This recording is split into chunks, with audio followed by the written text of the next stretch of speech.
네, 이 시각 속보들 살펴보겠습니다. 보도국 취재기자 연결합니다. 이재승 기자, 북한 대사를 추방한 나라들 계속해서 지금 나오고 있는데 이번에는 어디인가요?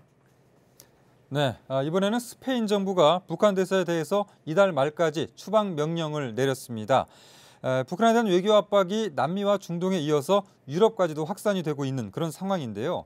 앞서 멕시코와 쿠웨이트 등 남미와 중동 국가에서 추방 명령이 있었지만 북핵 문제로 인해서 유럽 국가에서 북한 대사 추방 조치가 이뤄진 것으로 확인된 것은 스페인이 처음입니다.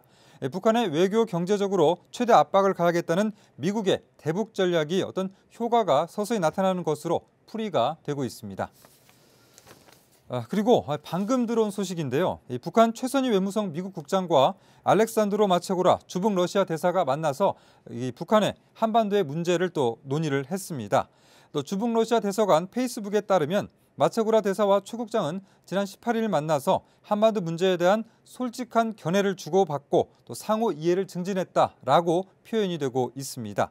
북한의 대미 협상을 총괄하는 최 국장과 또 러시아 대사의 접촉은 최근 러시아가 북핵 협상 중재에 적극적으로 개입하려는 움직임을 보이는 가운데 이뤄진 것이어서 주목이 되고 있습니다.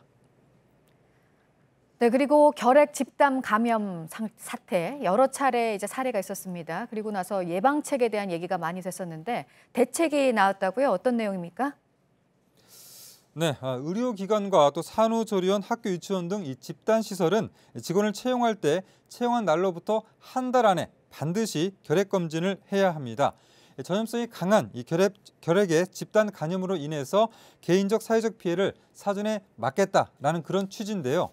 이 보건복지부가 이런 내용의 결핵 예방법 시행규칙 개정안을 공표하고 또 시행에 들어간다라고 밝혔습니다. 2015년 한국의 10만 명당 결핵 발생률은 80명으로 경제협력개발기구 OECD 가입국 가운데 압도적인 1위를 기록하고 있습니다. 끝으로 삼성전자가 전 세계 주요 기업들 대상으로 한 사회적 책임 평가에서 89위를 기록했습니다. 지난해보다 순위가 무려 69계단이나 하락하면서 톱 100의 톱에 탈락 위기에 몰린 것으로 나타나고 있는데요. 이른바 최순실 국정농단 사태에 따른 이재용 부회장 구속 등이 영향을 미쳤다라는 그런 해석이 나오면서 향후 순위 변화도 주목되고 있습니다. 참고로 사회적 책임 평가 기업 가운데 1위는 레고가 차지했고요. 2위는 마이크로소프트가 차지를 했습니다. 지금까지 보도국에서 JTBC 이재승입니다.